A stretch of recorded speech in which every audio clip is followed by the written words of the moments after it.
Broadcasting to you, podcasting to you, wherever you may be. Hey, throw up the sign. We can only call it the sign. Call it the Too Sweet sign because there's an invasion going on in wrestling. What do people always ask us about on WrestleZone? An invasion. Plus, an NXT superstar may be called up to the biggest watched wrestling show in the world, SmackDown. Who is it? We'll get into all of those things, your questions, and more on WrestleZone. Bam! Man, I used to have a theme song, but I felt we had to get right back into it. What's up, everybody? I'm Kev Kellum. If you are watching live, do us a favor. Hit that like button. If you're watching live, just hit that like button, jump into the chat below, and get on screen. This is the most interactive pro wrestling podcast in the whole gosh darn world, I tell you. Right from WrestleZone.com, the source since 1997 for everything pro wrestling. We'll see some familiar names. We'll get into the conversation. The Bullet Club is back. The band is back together on AEW Dynamite. Impact's Tag Team Champions invaded. We'll talk about that. Oh, so much to touch on. And it's the Thursday show, so we jump into your questions. If you stick with us here past the big segments, you will get on screen for sure. If you're with us for the first time, we want to get you on screen for sure. I'm Kev Kellum. That is Dominic D'Angelo. This is the day when we have the people with phonetic names on the show. And he is unfortunately wearing what I would describe as the worst logo. A champion's hat? A champion's hat. A champion's hat. A crown. A king's crown, if you will. Stop it. Stop it. You insult my Blackhawks. I think we beat you guys for a cup. Did we? I think we did. The Pens beat us in the early 90s, but the Hawks, yes. I think we got one back from them in the last decade or so. So there we go. It doesn't matter. We're better. So even Stevens, we got to go get drunk at a hockey game in the future. Oh, how great would that be? Remember when we could go to things? Aren't you looking forward when we're too old to go to things? So we seems like another life ago. Let's get into our lead-off story. What's going on, everybody? We have a big story that's been developing in the last day or so. And it involves an NXT superstar who was on television last night, an NXT superstar who has held gold in NXT, a very tall, forbidding figure that people think has a larger-than-life feel to him, which means, well, then you're catching the eye of the producers and the heads of Raw and SmackDown, and eventually some people leave NXT and go to Raw or SmackDown within the greater verse of the WWE. So, Dominic, who is this NXT call-up possibly to SmackDown that we heard about yesterday, but now we have a name attached to the story? Yes, according to Dave Meltzer, that would be Damian Priest, who was defeated by Karrion Kross last night. And the initial plans, according to Meltzer, were that he was going to debut on SmackDown and tag with Kevin Owens as Kevin Owens' friend, best friend, to go up against Roman Reigns and Jey Uso. And those plans got nixed because Kevin Owens initially was like, well, it's like, does it really make sense for me to tag with Damian Priest and call him my friend when we have nothing, there's no connection there? And but Kevin Owens is all for it still.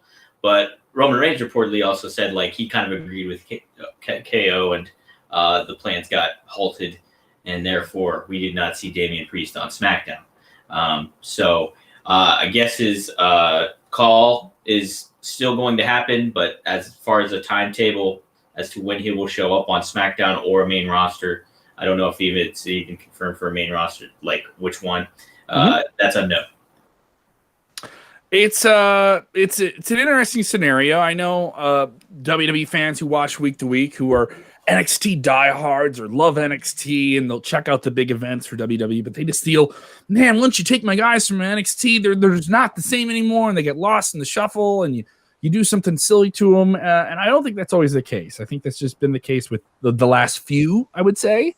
But, I mean, you look at a lot of big names. Roman Reigns came from there. Kevin Owens came from there. Seth Rollins came from there. You just kind of don't look at them like NXT guys anymore. So this isn't like a broken thing. And there's been guys who people say look what they did to Keith Lee. He was just in a championship match on Monday and just had a great, great match. And he's primed for some very, very big things in 2021. I'm not saying it's all bad, but this does make me think like, why would Damian Priest be with Kevin Owens right away? Mind you, we don't know. Maybe there was something they had that would have made that sense. We don't know the whole story. We just know the names and the show and what show he was going to be taken from and what show he was going to be on. So we don't know the whole story. What we do know is they were going to take Damian Priest and put him on SmackDown. So it wasn't like, I mean, here's the thing. If you had the choice, if you're in NXT, do you want to go to Raw or do you want to go to SmackDown? And you really don't get to choose. It's not up to you, right? You play the role that they give you and you do it to the best of your ability.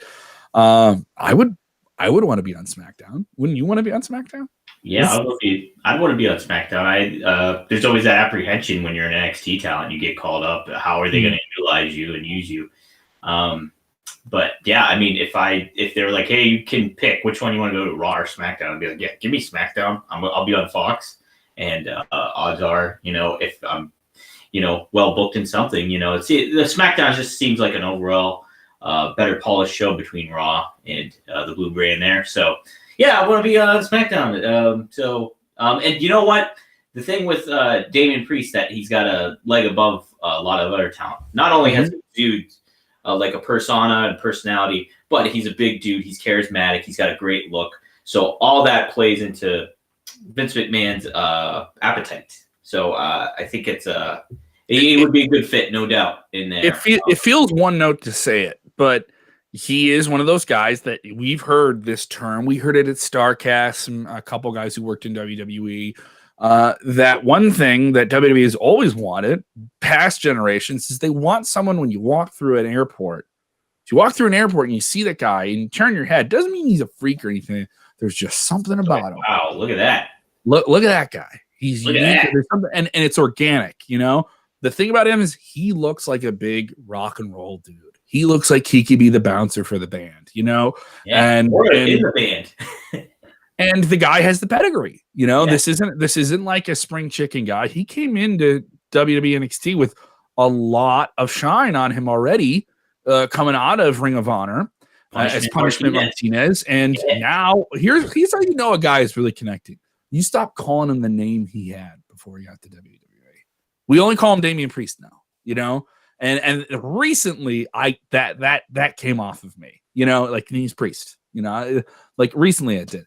He had a loss last night to Karrion Kross. Kross is the new big thing, so it's not bad. I don't think losses in NXT are nearly as much as people make them out to be in WWE or in Raw or SmackDown. But I mean, certainly they were going to call him up and put him right in the big picture. Like this wasn't like. And they've done that with a lot of people. They brought Keith Lee up. He beat Randy Orton right away and like a surprise win out of nowhere. And then the people said they brought him down. And I don't have a problem with that because the idea is just we're introducing a real name and making him feel real. And now we're going to figure out what else was with him. People don't like that. They don't like the hot and then cold. That's just the cold part is what turns them off. It's like making a pizza and then you put it back in the fridge. No, you made the pizza. Give me the pizza. You got to eat it first. Have a couple. Yeah. But I like it. It's not the worst. I don't know what the rest of the story would be, but I mean, the fact that they cooled it off and the fact that Roman Reigns and Kevin Owens now are certainly, they're showing a little bit of their roster placement of being like, I don't know about that, like where they can, there's a sense of you only get to do that if you're at a certain level in WWE. And that is a sign of respect towards obviously Roman Reigns and obviously towards Kevin Owens as well. Yeah. They got a level of trust, amongst their judgment calls and things like that. And they're confident enough to voice their opinions. And that's a very positive thing, for wrestlers to be able to give their input and stuff. David Harris, running Damian Priest, also trained at the Monster Factory. Danny Cage. Shout out to Danny Cage, a friend of WrestleZone. We've talked to Danny many times over the years. So people sounding off on that. So that is our big leadoff story. I think Damian Priest could be a successful guy and stand out on Raw or SmackDown. And now if he comes in and he has kind of like the pseudo gothic rock star type thing, because like when they did it was sort of gothic, right? Yeah, but they already have enough gothic type of, like characters. Like if him and Aleister Black are in the same match, who's not that guy, So I think if he does go to Raw or SmackDown, they're going to do something different with him. Maybe they're going to go more the rock star route with it, like they've been doing. They've been going more like I'm the party animal, but like cool party, not like Adam Rose. Like yes, Rosebud. Not Adam Rose. More Slash from Guns N' Roses. Is that more clear? So Less Adam Rose, more Guns N' Roses. Like, this is what I'm going for. A little bit of edge to it, But yeah, so I don't know. I could see this going a lot of different directions, but good on him. I'm not writing down on it, because the fact that they were going to put him like right in there with a big program, I could be into that. So heck, that's what we want to see more from WWE. Honestly, is like putting those guys like immediately building stars and not like. I mean, they did it. They did it with Keith Lee, but once they brought him down, people lost their minds. They changed the theme song, so it sucks now. It's like, guys, that's so on the surface. And there's legal reasons why they had to change the theme song to it. It isn't like they didn't have the rights to the song anymore. They couldn't do it, So there's a lot of different reasons why that happened. I get that criticism to a good extent, though, too, Kev. Oh, you know that, though. Yeah. Let's talk about last night's AEW and NXT. We'll get into AEW first. They were the talk of wrestling Twitter and social media last night. Both shows were absolutely fantastic. I mean, this was just, especially with everything going on in the real world. This was holy stuff. Yeah, I'm gonna say that. I mean, we can talk about everything. I'm not going to get into politics or anything like that. We don't. Wherever you guys vote, that's okay. It's fine. You voted. That's the most important thing. I'll say that. But last night's shows were fantastic. If you watched one and you didn't watch the other, we'll get into some spoiler things and stuff like that. But watch the other one. Like, I'll say that. Like, if you just watched AEW and you haven't seen NXT yet, go see it. Vice versa, go see AEW. We're really spoiled. Some weeks are not as great as other, but like, this is great. This is really, really good wrestling with really fun storylines and swerves and just banger pay-per-view level matches on free weekly television. That's what we're getting. But I highly suggest it. I gave last night's AEW like an 8 out of 10. I really, really enjoyed it. It was really good. Let's get into this last night's show closing angle. You are the kind of head honcho on our AEW coverage. You do it with your brother Marcus, and we have the infamous Two Dynamite Dudes with Attitudes. Tell me about this Too Sweet Invasion on AEW. This is the continuation of their collaboration with Impact Wrestling. Kenny Omega's been appearing on there in cameos, not a match. He's going to have a match at their pay-per-view coming up. Completely different promotion. Impact used to be TNA, if you don't know. They're still in the mix. They're still on Access TV. And Don Callis, who is managing Kenny Omega now, appearing on camera with him since he stole the AEW World Championship from Jon Moxley at the beginning of December. And so here we are. He is now a heel champion. He is appearing on Impact. The AEW president will appear on Impact in commercials where he just kind of like insults the brand and talks about Impact insulting it. And they're gonna have the heels, invading heels of now the history between Kenny Omega going back to New Japan with his good old Bullet Club buddy. So Gallows and Anderson are going to tag team with him at the upcoming Impact Hard to Kill pay-per-view. All right, that's on the surface. And yesterday, I did 2 podcasts. I did a podcast early in the morning reviewing and catching people up on Impact because they have 2 different pay-per-views. They have Genesis this weekend. They have all these different things. I know I'm getting into a lot of different stuff. But on that show with Phil Pritchard and Robert DeFelice, we were saying, like, when is Impact going to get the rub from this? Because, I mean, they're getting the rub. They're having Kenny Omega on their show, right? And he's the big star from AEW, and AEW is, like, very hot and entertaining right now, and it's on a bigger channel right now than Axis. No shot to Axis. God bless them. They're on television, right? Shout out to anybody who can get a show on TV right now. I can tell you, I've tried. It's not easy. The issue is, I was like, when are they going to get their piece in this? When are they going to get? Because like Rich Swann, the Motor City Machine Guns got laid out this week on Impact. Trying to get on Kenny Omega's bus. So they already look like dorks trying to get on a bus. Yeah. And then they get beat up, and then Kenny Omega's joking about his hard nips, and Anderson is like joking, like, you can't call him Kenny. Only I can call him Kenny. And then they get on their bus and they're joking about it's like they're taking the whole thing like a goof. All right. So I'm like, when is an Impact star gonna get like this? Now, mind you, we didn't get that, but we did get a lot more of. The other question was, when is an Impact wrestler going to be on Dynamite? Because it's always just been the AEW guy on Impact. So I said, it's got to come back the other way. So the EVPs, the executive vice presidents of all the wrestling seemingly have really pulled a lot of different deals here. The walls are down, Dom. And last night's show ended with Kenny Omega successful over Rey Fenix. He was beating down Rey Fenix.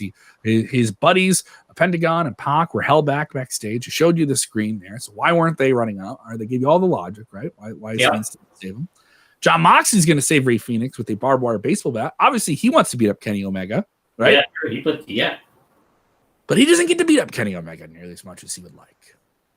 No. Anderson and Gallows, the Impact Wrestling Tag Team Champions, storm the ring.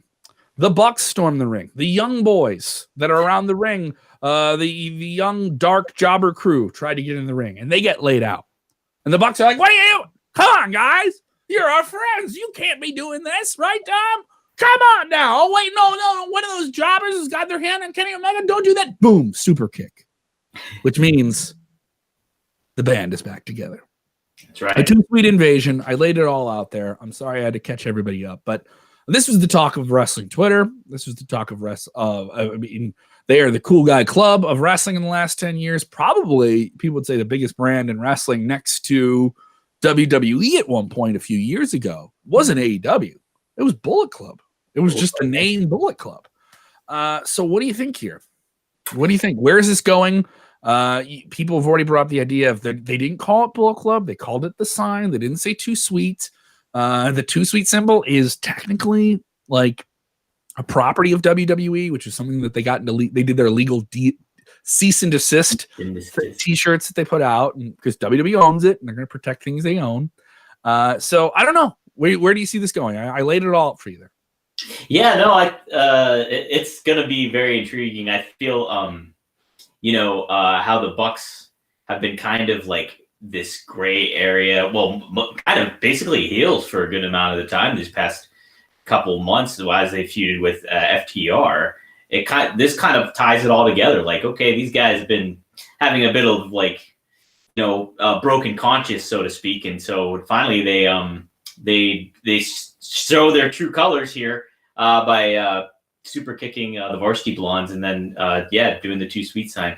It's I don't know about this. I'm sorry for calling them the Dark Jobber Crew, but it wasn't important. They were just there to They're prop and flop. You've ever heard of prop and flop? You ever heard of prop and flop in wrestling before? Yeah.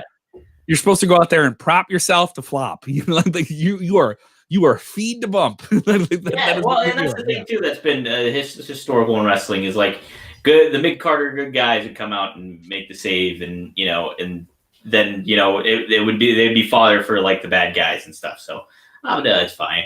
But I think it's going to be a very I think a pretty difficult dynamic to execute, because you have two tag teams together with this. So, but these guys know each other, so I think that really plays into the chemistry and the vibe of what you're wanting to convey. I'm curious what they're going to call themselves, how all that's going to work out. Jericho called them the Band. So there was that name. They have the rights to that, I imagine. Impact does. To some degree. Because what were they called? They were called Good Brothers. They own that name. But Impact, they had the band. Anderson and Gallows own that name. Am I correct in that assumption? Oh, yeah. There's some trademarks they own. There's some things they bought. So, and it was very interesting. And it was very interesting to see where this goes. And I think people are going to call them Bullet Club no matter what. So that's fans are going to call them that. You could maybe just call them the Elite. Yeah, but then that gets kind of confusing, because then it's like the Elite became this other thing that you did with just Kenny. It becomes a wash, because then it's like, is Cody involved in this? Is Cody not in this? Is Cody in his own thing?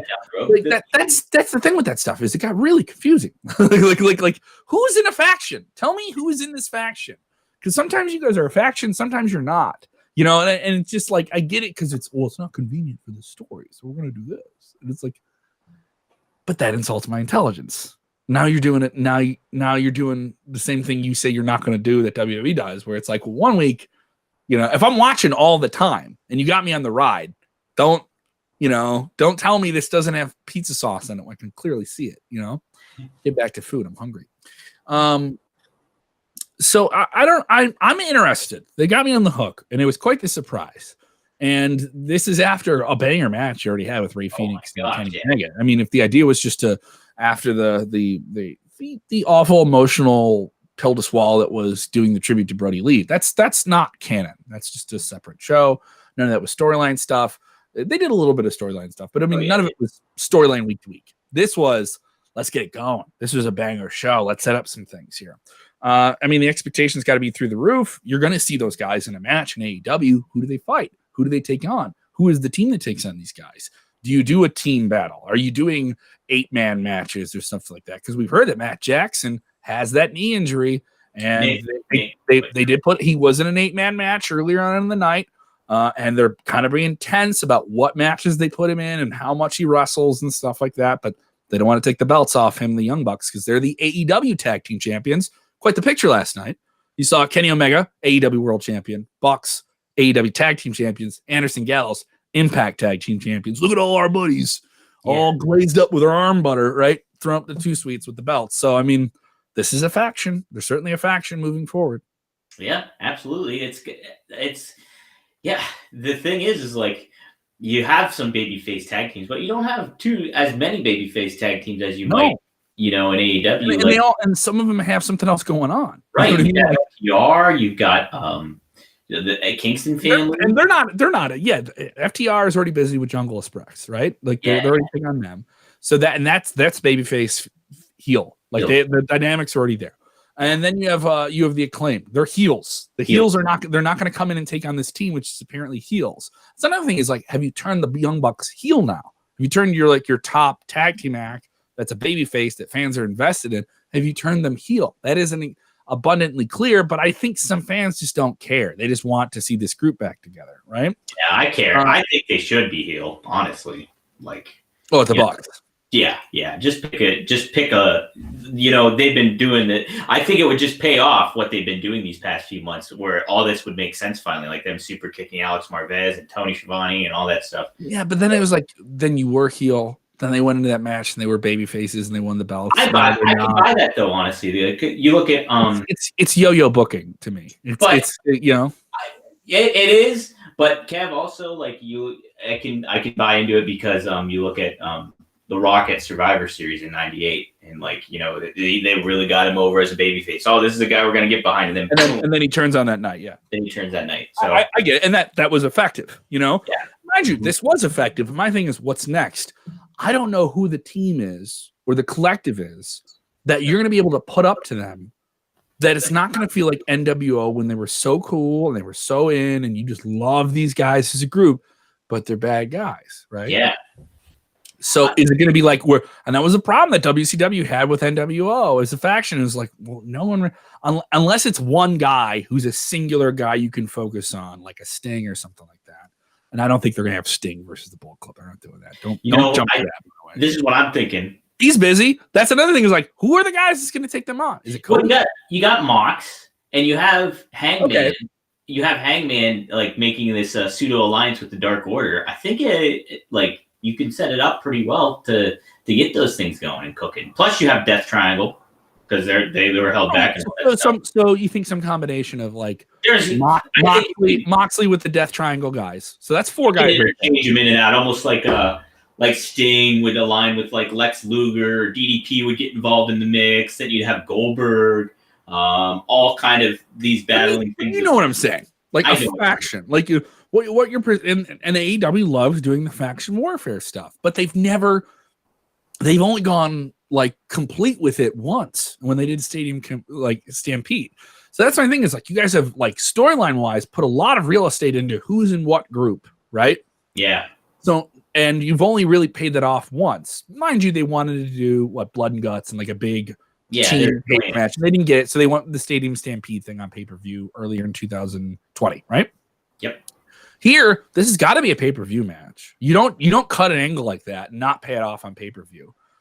So that's the thing. I do think it's going somewhere, but now you have to fulfill those expectations.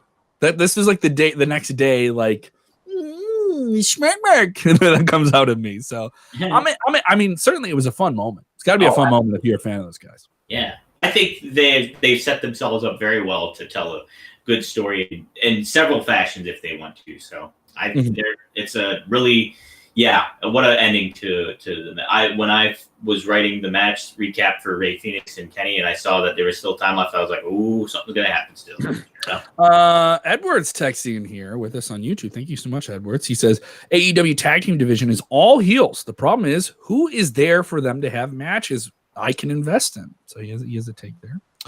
And certainly in having that, and Michael, he just wants to do fantasy booking. You can have Bullet Club appear on NXT. Sorry, Michael, I don't know if that's going to happen. Probably not going to happen. I don't mean to kill your dreams there, but I don't know if that's going to happen anytime soon. David Harris wants to see Ohio OVE versus the Bullet Club. Well, OVE isn't really a group for a lot of different reasons. More to Sami Callihan and Ken Shamrock. I don't know if that's going to happen. And it's more like their stuff at Impact is just, it's already clear what that is. Like, Kenny Omega's not going to interact with everybody. He's just going to interact with his friends that he already knew before Impact. And babyface collective that's going to fight him. Honestly, if the Impact was to do just like a straight up like trade, like temporary trade or like just exchange two talents on both shows, like I think it would be so valuable for them to include the Motor City Machine Guns on their program for a while as the good babyface tag team to mix it up with those guys. And the thing is, January 16th they have this pay-per-view. So we have Genesis this Sunday. That's Impact Plus. But a pay-per-view January 16th, we'll see the AEW World Champion Kenny Omega with, as I mentioned already, with Good Brothers, Gallows and Anderson, versus Rich Swann, Motor City Machine Guns. That's coming up. Does next week's show mention that? Because they did not mention it. I think they'll mention it. I think they just said that that's Gallows and Anderson. They don't work here, and they had the Impact belts on. So if you're a smart fan, you can look it up quickly. Even if you don't follow Impact, you can look it up. You can go to WrestleZone and know, right? Mm-hmm. So it's interesting. It's interesting to see where this goes. Nick, who's always with us, thank you so much, Nick. He goes, is Tony Khan going to buy Impact? Well, Tony Khan jokes about buying Impact on Impact Television. If you haven't seen Impact recently, Kenny Omega's on there in cameos, making fun of people setting up this 6-man match. But they'll also have Tony Khan on there with Tony Schiavone, and they buy time. Part of their issue is they say, well, if you're going to have our champion, we're going to buy time. We're angry with our AEW World Champion, so we're going to make fun of Kenny Omega and be very, very upset with him. But we're going to buy time and give, as they call it, charity. We're going to give some charity to Impact. So it's very to them, but obviously they're working together. Yeah. So is Tony Khan going to buy Impact? There's been a lot of discussion amongst fans. Is this a working agreement? Is this similar to what AEW is doing with AAA? We saw Kenny Omega headline their recent Triple Mania pay-per-view. He is their champion. He's AAA's champion as well. Do they become a developmental territory? Is there trades? How does this play out overall, AEW to Impact for you? Yeah, no, this question got proposed to us on an earlier show too, and I said I could have, if I had to take a guess, I'd say Tony Khan ultimately buys it, but I think, I mean, as this at the very least, this is like a fluid relationship with one another. It's something akin to AAA and OWE. And stuff like that. So, I mean, I could see some isolated talent exchanges, like we're already seeing now. Where it's only specific people get to go back and forth. Laura the Rock, who's with us all the time. Thank you, Laura. Yeah. Says, will Sami come over to AEW? Sami Callihan. Well, Sami Callihan just signed a 2-year deal, a multi-year deal with Impact. He just signed a new one. It is signing season recently. Ring of Honor signed a lot of people. There are a lot of talk about people in WWE being offered new deals. Things are on the table. So 2021 going to be an interesting year for contracts. Yeah. But overall, will he come over to AEW? I think he's one of those names that people would want to see. He's not the first one that comes to mind, but he's one of the first ones. Definitely not the first one, yeah. But that's no shot. I think there's just matchups and different things like that. Though I think if he came over there and he did something to be cool, I mean, if you really wanted to do Impact's going to mess up AEW, I think I would go with him first because he's done stuff like that. He does the hacking stuff. Yeah, he knows how to be the disruptor. He'd be good at that role. In terms of just Impact people you'd like to see come over to AEW, who's on that list that isn't there already? Someone runs out next week. Who's it going to be? Does Rich Swann and the Motor City Machine Guns attack next week? What's going on here? Come on now. Come on now. Jim Ross, they don't work here, and they're going to be on pay-per-view this weekend for another company. I'd like to see besides Motor City Machine Guns, those are my number one choice. But I'd like to see like Willie Mack. Who else would be really good in that mix? Chris Bay, obviously, I think is great. Ken Shamrock, why not? Oh, Shamrock, heck yeah! I think Ken Shamrock was in Dynamite. That'd be awesome. Heck yeah, Ken Shamrock, no doubt. Motor City Machine Guns is the first one that comes to mind. Mind you, they had a lot of matches with the Bucks. They have some time together. I think Motor City Machine Guns, Sabin and Shelley have a lot of tenure in wrestling that people have quietly, just circumstantially not recognized nearly as much.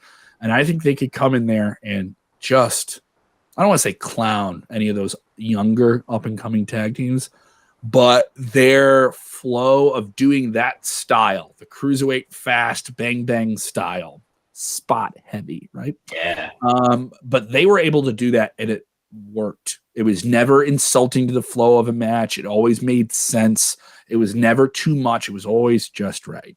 I think they could come in there and make any other tag team besides the Bucks, maybe FTR, but definitely make them look like, oh, these guys have shifted things a little bit. Like if they were just there for a little while, I would love to see that. That's the first one. If you want to talk about tag teams. And yes.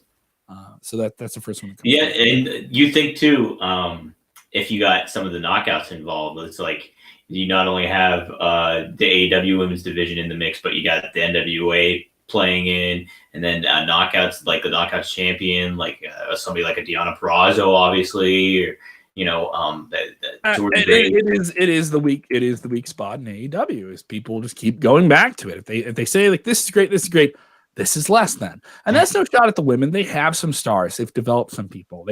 They've brought in talent, but as we've said before, they brought in way too much foreign talent. And when the pandemic hit, they had to let people go that were stuck in the UK.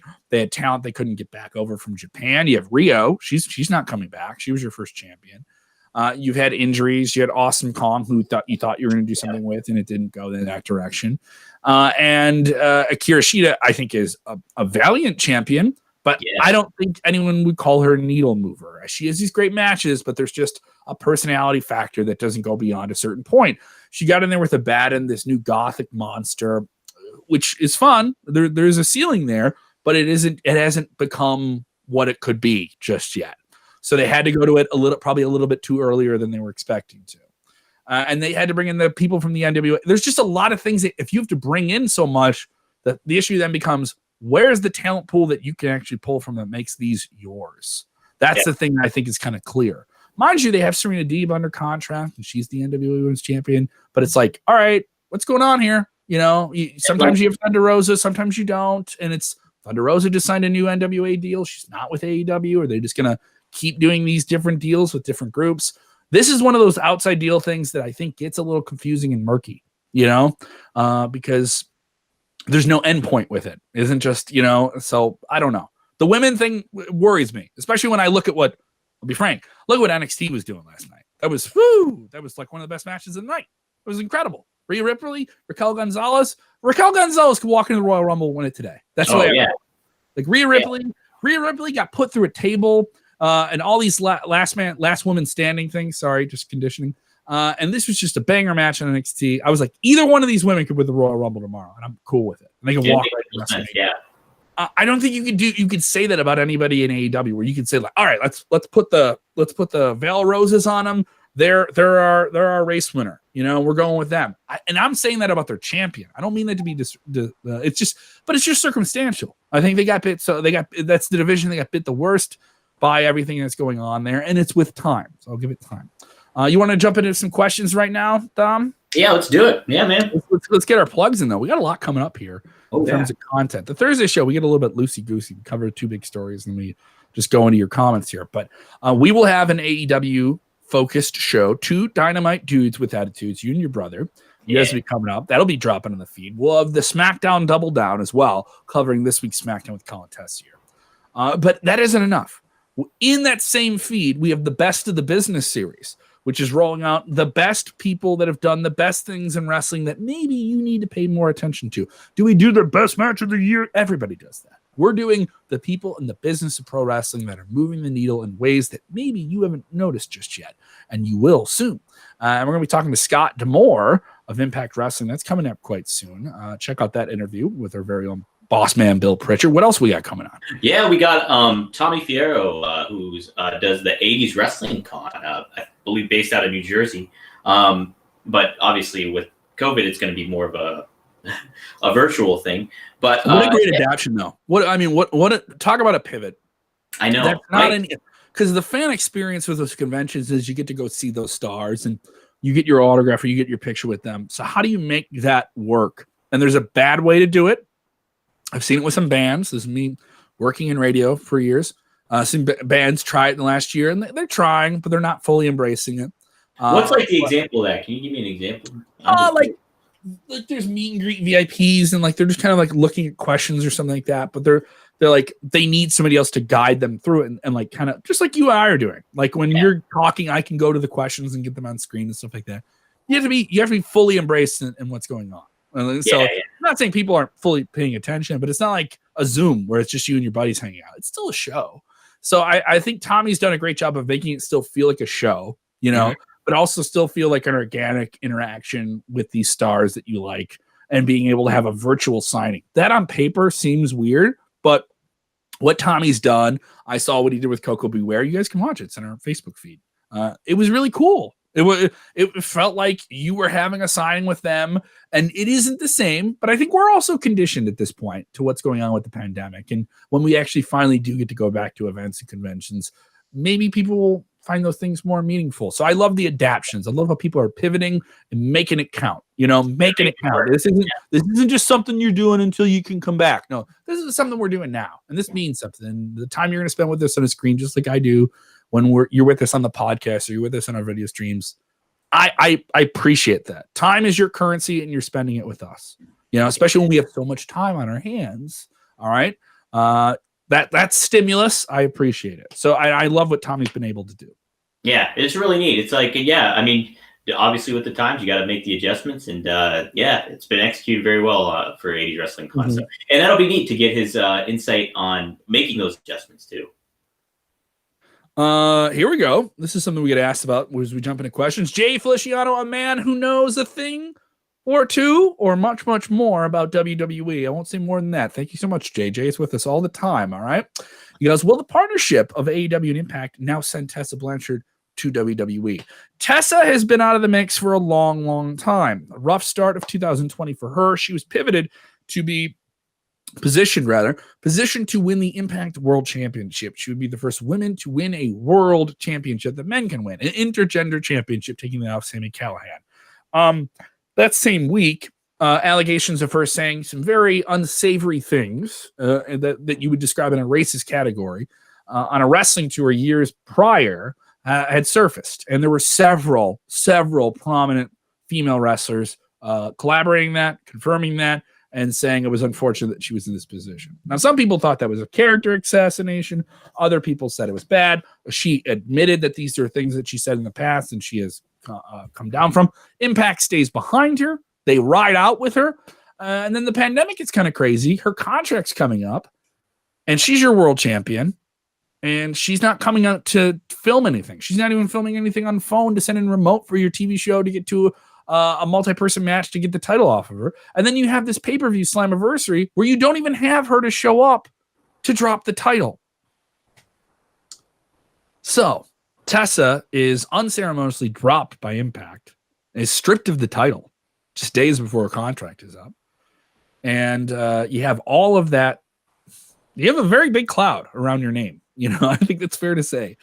She did wrestle a handful of times this year. She's been off the grid. I believe she wrestled for Warrior Wrestling and had a fine match with Kylie Ray. Kylie Ray, yeah. So does she go to WWE? Does she go somewhere else? Because there's been talk that AEW doesn't have a keen interest on her. They obviously have recognized her, but after those things, maybe they're not looking at it. I don't think she's going back to Impact, at least not for a while. So then WWE would look at her, and there's been some talk that people think she would show up in WWE. That'd be where she is. But she had a shot with WWE before, and I've heard some similar people say similar things, that it was just kind of maybe a rough go in there. But if she was to show up anywhere, I think it would be WWE. Yeah, I mean, I don't think these scandals are bad enough for people not to sign you. I think in the past you can say something awful and absolve yourself of it at some point. Look at Hogan. I don't think your career should be ruined for it. Is that fair to say? I don't think you shouldn't be able to have a career. But the stuff she did with Impact, that's a different story. That's now we're talking professional deals and warranty agreements. I think that's more so maybe what's playing into her not being picked up at all is that dealings of that stuff. Not to like at all diminish what she potentially said either. That's bad, obviously. Hypothetically, Dom. Hypothetically, you got the pencil on one of the WWE shows. Mm-hmm. You can get Tessa. Where would you put her? Where would you have her now? The silence. I would think. I mean, SmackDown. I would put her on. You know. Yeah, it would be fun. I would put her on NXT, especially if you're taking people out. If you're taking women out, you know, and also the crowd that knows Tessa, that is interested in Tessa, I think is more prone to watch the Wednesday shows. I don't know if the casual wrestling fan knows Tessa just yet. I don't feel like you're making the most of somebody if you have them on NXT in a lot of ways. That's my take. I do because I think NXT, you're in that ratings fight every week. Why wouldn't you want them there? Why wouldn't you want a needle mover there? That's my thing. I was like, if you're going to put NXT up against another show and that's the head-to-head show, I would have people there. You know, if you told me you have a celebrity, you have a big celebrity that you can get that's coming up, we're going to put them on Raw or SmackDown. I understand that celebrity wants to be there, but if we can get that celebrity on Wednesdays and pop a number, let's do it. You know what I mean? So I'm like, if the alternative wrestling audience, the dudes, the smarks, the people that are reading WrestleZone, all right? And I mean that in a good way, all right? You guys are in, right? The people that read the comic books and go see the comic book movie. That's a good comparison. That's a good way. I think her on Wednesdays is the best spot to put her in. Because I think that would be it would get people talking, just like they did the Too Sweet thing. If you did the Too Sweet thing on a Monday, I don't know if people would talk nearly as much about it. It'd be interesting. It'd be the talk of the internet wrestling world, but I don't know if a casual fan would see the difference. Kurt Farrell has a question here. He says, Eric Rowan, will he be the new boss of the Dark Order? Will we see more of him in AEW? We have a little bit of an update on this. He did appear on the Brody Lee tribute show. Correct. Yes. And we talked about, too, that me, you, and Marcus on our special episode 2 Dynamite Dudes. Marcus, you asked who, what's next for the Dark Order kind of thing, and Marcus suggested, that Eric Redbeard would be maybe the new leader of the Dark Order, and he could buy into that. I think I would like to see him be a factor in Dark Order, I feel. I think he would fit there very well. I'm not sure about being the leader itself, but him as like a heavy for them, I think would be pretty cool. Like almost like they're Jake Hager or Wardlow. Be kind of neat, and you could definitely play off of that. And I'm more so wanting to see Colt Cabana take the reins of Dark Order and play into more of that leadership role. I think that would be pretty darn neat. True, but do you need a leader in a group like that? I think they have to figure out what that group's going to be if they were supposed to be. I think at some point you do. Yeah, I do. I think they have to figure out that the group is something different than it was before. You know, it just but I think they're on the fine trajectory for that because I mean you got John Silver, or you break them up, I mean, if you don't know what this group's going to be, break it up. You could do that too, but I think it still has a little bit more legs. It's almost like a baby run. Yeah, so absolutely it does. All right, let's jump into your questions. Let's do this here. Tommy B has this question. This does follow up this week's past Monday Night Raw. There's been some speculation about this. I know there was some story about this that I don't have in front of me here. Tommy B, always with us. Thank you so much, Tommy. Where is WWE going with Ric Flair pulling on the leg of Charlotte? And now Ric Flair was a part of Legends Night. He used to bring Charlotte out to the ring. They did the angle where she yelled at him years ago and dismissed him as her father, but they're still very close. It's her father. And Rick's out there, and Rick's, the dirtiest player in the game. He's a playboy, right? He's been married many times, but he still loves his daughter, Charlotte. And he's getting wooed by Lacey Evans in this match. She's trying to, get his attention. And he's still trying to protect his daughter. And I guess he pulled the wrong leg when they kind of hit the ropes, for a run off the ropes and tripped Charlotte. And he was trying to trip somebody else. And it's kind of a messy finish. There's been some debate as to whether or not that was the right finish about that. That's all I know. is that maybe it exactly wasn't executed correctly, and Charlotte called an audible going off on her father, called an audible, and that maybe an audible was called to the referee to signal to Charlotte, go off on your dad, so we can cover what happened. It makes sense. Yeah. That's the latest we know about that. We don't know everything. We know just enough that something wasn't right there. Here's a follow-up question on our AEW talk that we had today. Why don't AEW book their big guys as big guys? Why do everyone have to have the exact same moves? It devalues them. You see the moves. It doesn't make big guys look dominant. This is a little bit of a question I heard and saw online last night when we had a big old Haas fight that I know you were pumped for with Wardlow versus Jake Hager. These guys are both in the group, the Inner Circle. And Wardlow got to have the insert promo when he came out. Jake Hager already has a pedigree. I've gotten to talk to Jake Hager. He was very excited when I spoke to him last year. He was getting ready for a Bellator fight in Chicago, and he, all off the record, told me that all is going to happen for me, and I'm looking forward to it. So he's looking forward to it here. And here he is in this match with Wardlow, and he loses. That's fine. He took the F10. That was good, yeah. I know you liked it. I thought it could have been better.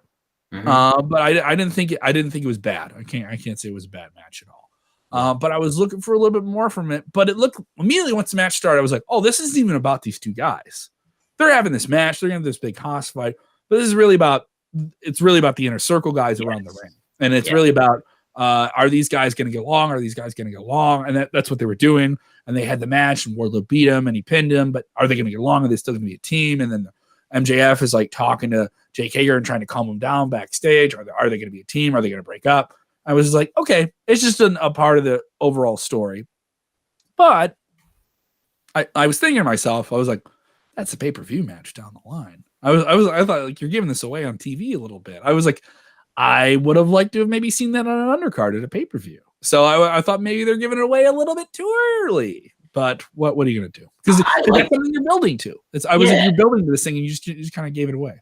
I think, I think they wanted to address what we were talking about, like MJF kind of, inserting himself further into the Inner Circle and, getting himself literally in the Inner Circle of that. So I think it really did play into that. I really liked that match.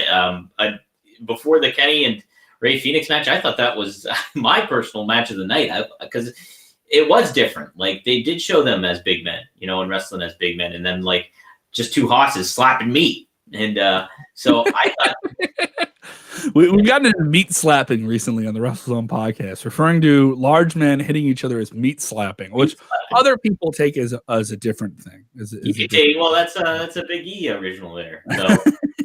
But I feel, I thought what they did exuded something different in comparison to, say, the opening match and the closing match, even the Cody and Matt Sydal match as well. So I thought it stood out, and I thought this portrayed those big men as big men. So it's a little bit of everything on AEW happening, and sometimes that's a very good positive, and sometimes that can be a detriment. So it's just something they're working on. So I liked it. Oh, Canada, our home and native land.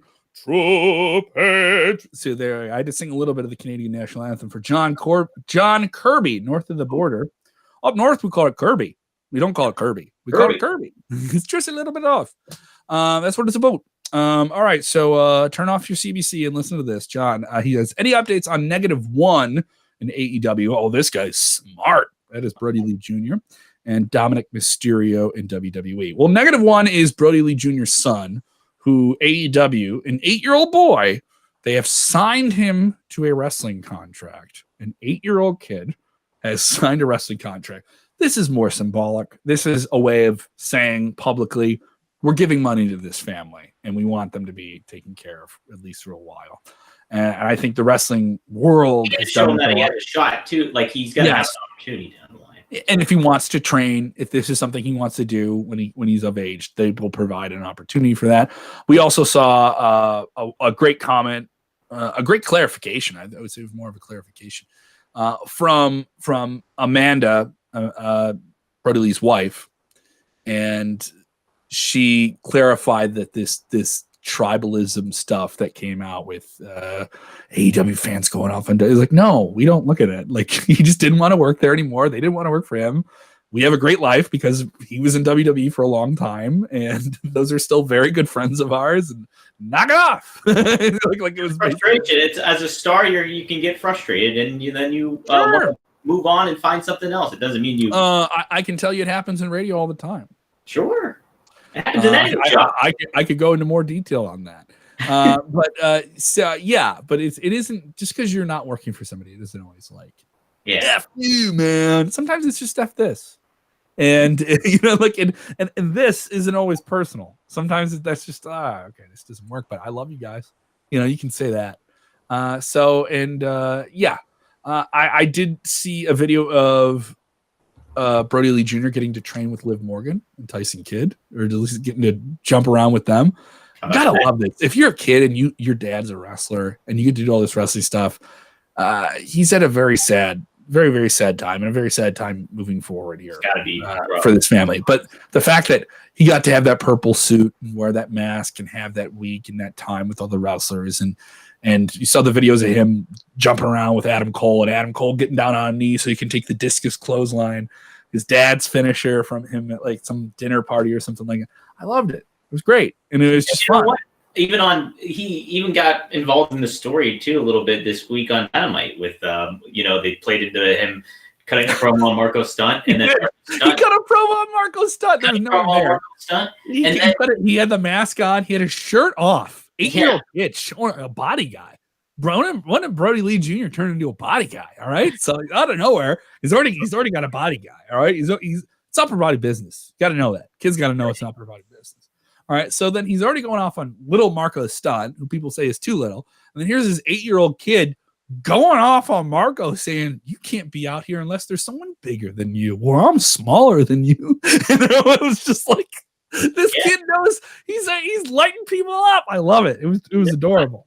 He's in on it. And, it played into even the story on Dynamite where, like, FTR needled at Marco for that and stuff like that, and said like my -1 has a point here, and that called him a loser and a mascot, and so then that played into. So it was neat that they incorporated him into the storyline. I've heard people call Marco a mascot before too, but yeah, we've not seen a lot of Marco on TV, even dark. He's really had a reduced role. He had an injury of some kind, didn't he?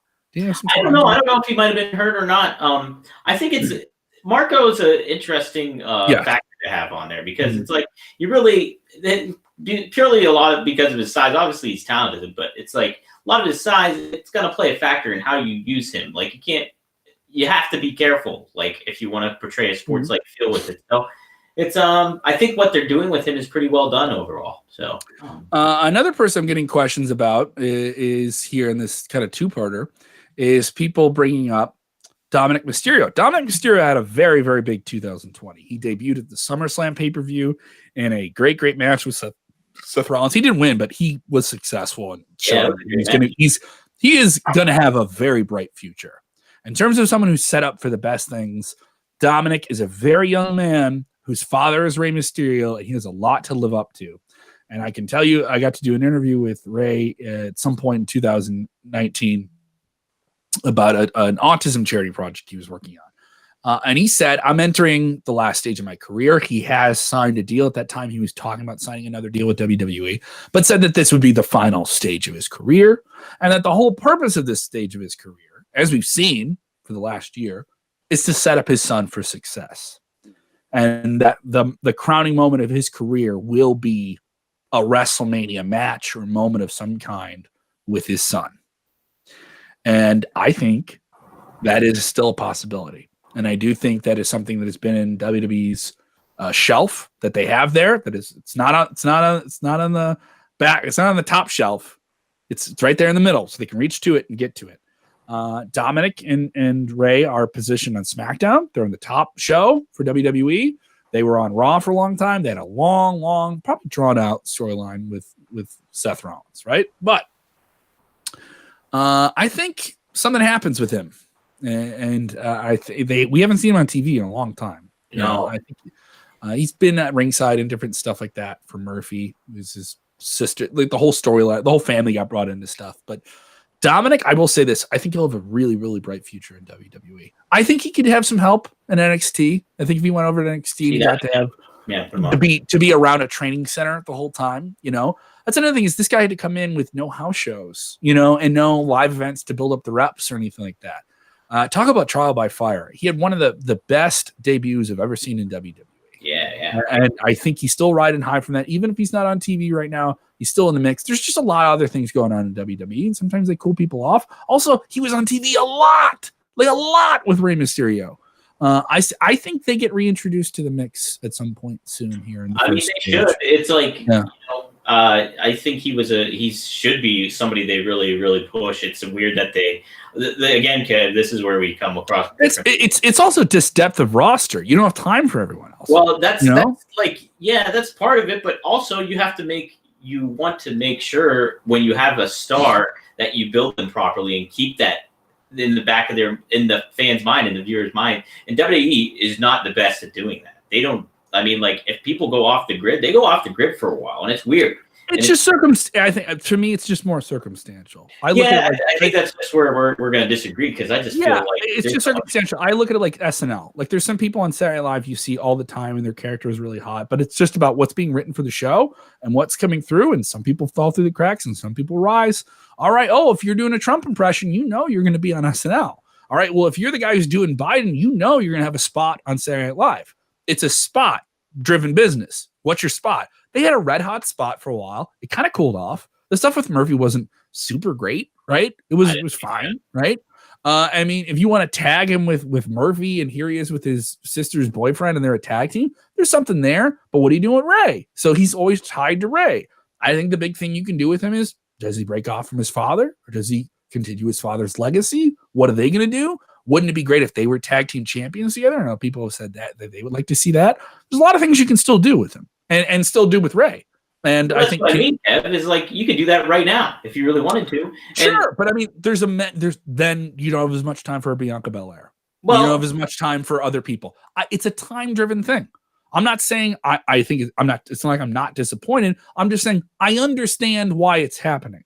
Okay, but here's my point though, is you're looking at, if you have stars that you want to build and create these big, larger than life people, somebody you're not gonna, Stone Cold in his top, heat, you're not gonna remove him from their product. You're not gonna remove The Rock from your product because you want those guys in your mind. So why not, if you want to create those larger stars?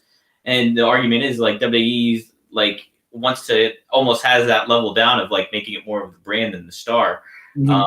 But as a fan, you want to see a top star like Dominic Mysterio elevated to that level eventually. And taking them off and removing them from TV and out of people's mind is not a good way to do it. True. But it's I think he's I don't think he's done. You know what I mean?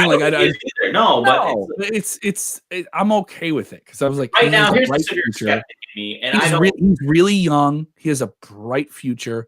Also, maybe he needs to train. Maybe he needs to freshen up the act. Let's refine what you're doing here. Let's get you in the performance center. There's nothing wrong with that. This kid's not. He's not even 22, 23.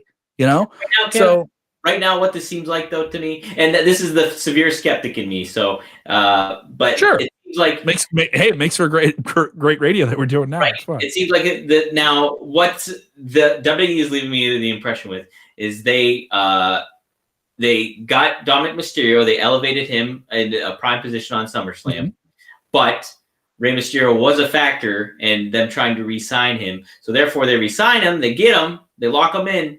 And okay, we don't have anything really creative for Dominic right now. Well, no, they did.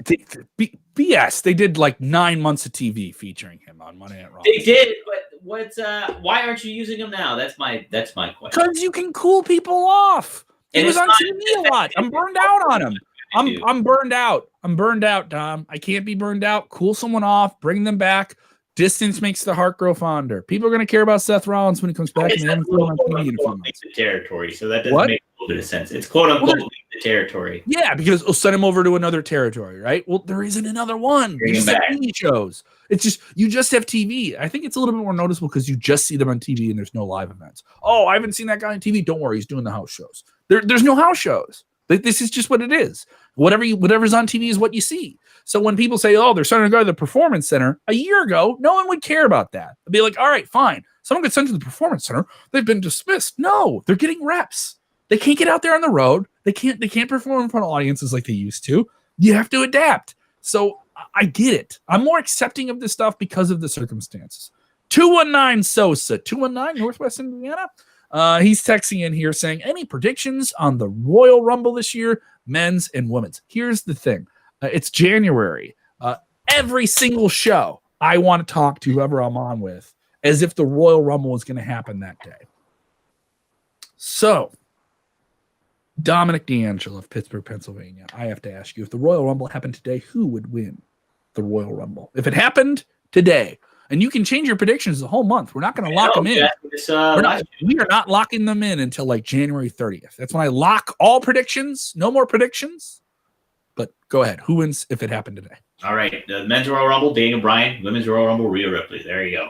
I'm with you. I like those picks. I mean, right now the betting odds are leaning towards Daniel Bryan.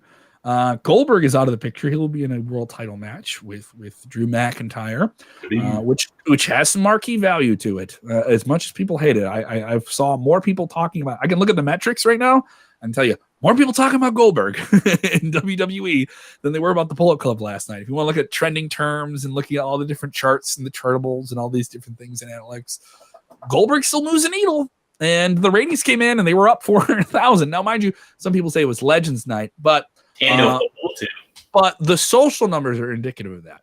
People were saying hashtag WWE Raw usually stops trending around 2 hours after the show. It maybe slides to the back end of social media terms. And that isn't just Twitter. That's all social media. All right. That continued to trend until 6 a.m. the next day, which meant the international audience was feeling that. Goldberg's a big draw overseas too. So that shows me that the international fans were getting the show later or getting the news later. We're definitely following it. So any predictions about that? I like Daniel Bryan on the road out of Royal Rumble. If you're not getting The Rock versus Roman Reigns, which fans want because it's just Roman insulting his family for the last 6 or 9 months, right? And he's the brutal tribal chief champion of SmackDown. And he's mentioning his tribe. You can't do that match. I don't think you're going to get The Rock to come back if there isn't fans. I get it. It makes sense.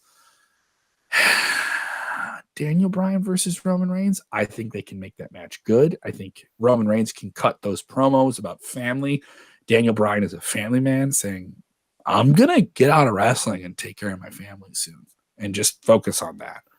But I got some things I got to solve before I'm done, and like there's that. I'm getting too old for this shit. I don't know if that's somewhat believable. The weapon.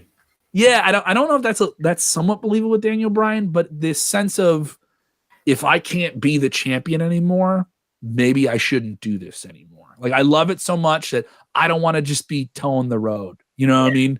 And I've been through the injuries, I've been through the ups and downs. I'm okay with going away if I can't beat you for that title. Yeah. Like I think you can go in that direction that can be compelling. And you know what would be cool is like this is something where it's like it could go either way too. Ultimately, like you could. So Daniel Bryan, so hypothetically, he wins the Royal Rumble. When you get to WrestleMania, and he's never won it. He's never won a Royal Rumble, right? He's done everything you can do in WWE in terms of titles and accomplishments, right? But the bitter thing from 6 years ago on that rise of Daniel Bryan was. He wasn't in the Royal Rumble and wanted to win the Royal Rumble, and Roman Reigns won, and we booed him out of the building because we wanted Daniel Bryan. Yeah. And so there's some stuff you can bring up there. Right? Yeah. But I think though you get to WrestleMania, you could very much have Daniel Bryan beat Roman Reigns for that title and still keep Roman Reigns hot and super hot. Yeah, and especially because Roman hasn't lost. I mean, I don't think he's taking like a pin in like a TV non-title match or anything like that. I don't think he isn't taking a pin at all. He isn't taking a count out. There hasn't been like a schmaz finish or anything like that. They've really kept Roman strong, and he himself has made himself stronger. He's probably the most universally praised character in wrestling right now. It's great. I don't know how you could not think that this is an engaging And you want to see him lose. Yes, you want to see him lose now. He's like great at being a bad guy. He does. It's like just great. But now you're like, I want to see someone take this goddamn guy out. And before you just, I don't like him. They're pushing him down my throat. Now they are pushing him down your throat, and you're just like, I love how much I hate him. Time. Yeah.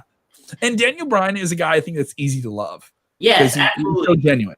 And you can heat him back up. Like, I mean, there's so many times where I think they utilize him so poorly and stuff like that. But this is a guy who's like Teflon in a lot of ways, where it's like you put him right in there and like, boom, I immediately buy into Daniel Bryan, like right away. You believe the conviction of what he's doing. I believe the conviction. He exudes such a pure of heart person and everything like that. Very Bret Hart. He's very Bret Hart. He's very Bret Hart in that way. Hiroshi Tanahashi made a comment about him recently that I read that was great. He's a wrestler's wrestler. Yeah. He loves the art of it, and he loves what it does for the fans, and he appreciates all the different aspects of it. So I completely agree with it. Yes. Also, I don't know if it's true, but we heard this. He was just kind of like getting ready for the maternity leave, but has reportedly been a consultant on WWE Creative in the past year. I've heard that. And that was part of Edge's deal coming back. Is he got like, if I'm going to be an injury, I'm going to consult. Some people wonder what a consulting thing is. The Paul Heyman had these when he wasn't involved in writing the shows. Paul Heyman is absolutely involved in writing. Paul Heyman is 100% involved in this everything with Roman Reigns. Oh, yeah. So with that it's basically they call and they run these things by you, and you kind of you punch it up and you give your add-ons to it. I can see some things from Daniel Bryan that he has been able. I've been in the mix. I know what WWE wants in sports entertainment, but here's how you get the wrestling stuff out of it. Here's how the in-the-ring thing can really roll into the storyline, the script you have. And I think it's a great thing if you have somebody who's been through that, where there's too many writers, but let's figure out these writers' ideas and let's wrestlefy them in the best way we can. I think he's a great mind for that. I would love to see what he could do creatively moving forward in WWE. So I look forward to it, but I also want to see him get that strap. Oh, yeah. Rhea Ripley. We brought up Rhea Ripley. She got laid out by Raquel Gonzalez. Is she just bound for Raw or SmackDown at this point?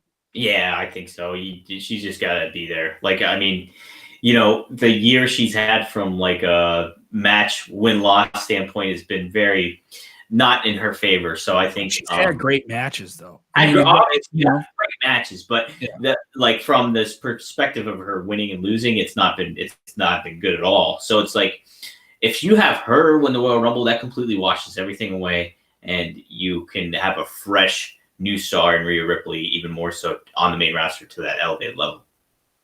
The Culture 434 says predictions on the Bullet Club reunion plans. We kind of already touched on this in the first segment of the show. They're going to be involved, I think, a little bit more on Impact going forward. Maybe you see the Bucks on Impact in the next few weeks. I would be and you'll see some of this on Dynamite, but I think Dynamite will probably benefit more from this than maybe Impact will. But Impact will get their rub. They kind of already have. If you don't know it already, as we mentioned earlier, Kenny Omega will tag with Anderson and Gallows against Rich Swann and Motor City Machine Guns of Impact at their upcoming January 16th pay-per-view, Hard to Kill. We'll have full coverage of that at WrestleZone.com. So if you're just joining us, don't worry. Just when the show goes on demand, scroll back to the beginning.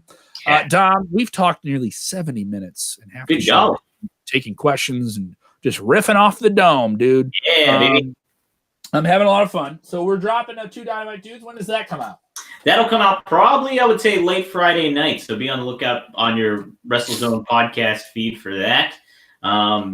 With a lot to talk about for Dynamite. It's going to be great. Look at these toys. Look at this. Isn't that cool? We've talked about Daniel Bryan. We have this Mattel Daniel Bryan elite figure with multiple heads. Look at that. You got multiple heads. You can do the long hair Daniel Bryan. You can do the long hair Daniel Bryan. You can do multiple hands. Okay. And then we have the big dog, the tribal chief. Oh, do you like him with the short hair? Do you like him with the long hair? Sorry, ladies. He still has the chest plate on. Can you take that off? Oh, you can. Watch out, ladies. You can take off his chest plate. All right. You can win. Keep listening to WrestleZone before Royal Rumble. How do you win these action figures? All right. How do you win these action figures? Keep listening and watching the podcast. Keep listening and watching the podcast. How are you going to win these? You will know before the Royal Rumble about these, okay, and how you can win these. We will be mailing these out before the end of the month. And who will win one of these? We'll find out. Okay. Mhm. So definitely keep listening to the podcast. How are you going to do it? You want to win it? If you want to win it, hit the like button. All right. We'll start revealing more details on how you can win them in the weeks to come. And definitely some people see Rhea Ripley and Daniel Bryan. It's somewhat predictable, but I'm okay with that. I don't mind. I don't care if it's predictable. If it's fulfilling. If it's fulfilling, I don't care. I want to go on the journey, man. Yeah. Put me on the ride, baby. Yeah. Yeah. So that's what's going on with me. You can follow me on the Twitter machine at Kev Kellum. So much more content to come. Once again, SmackDown Double Down coming up. Recap of Honor on Mondays. 4 WrestleZone wrap-ups every single week. Pay-per-view weeks. We even do pay-per-view post shows that are live. So much to do. You watched for 70 minutes. Thank you so much. Thank you. 70 minutes of content we just gave you. Looking at our mugs. Yeah, look at our ugly mugs. We're both wearing hats today because we don't want you to feel so much bald. But yeah, thank you guys so much. Thank you, Dom, as always. Continue to support everything we do at WrestleZone. As we say, thank you so much for watching the show. You spend time with us. We really appreciate it. Remember, when watching wrestling, please do this one thing, Dominic. Enjoy it. Enjoy it.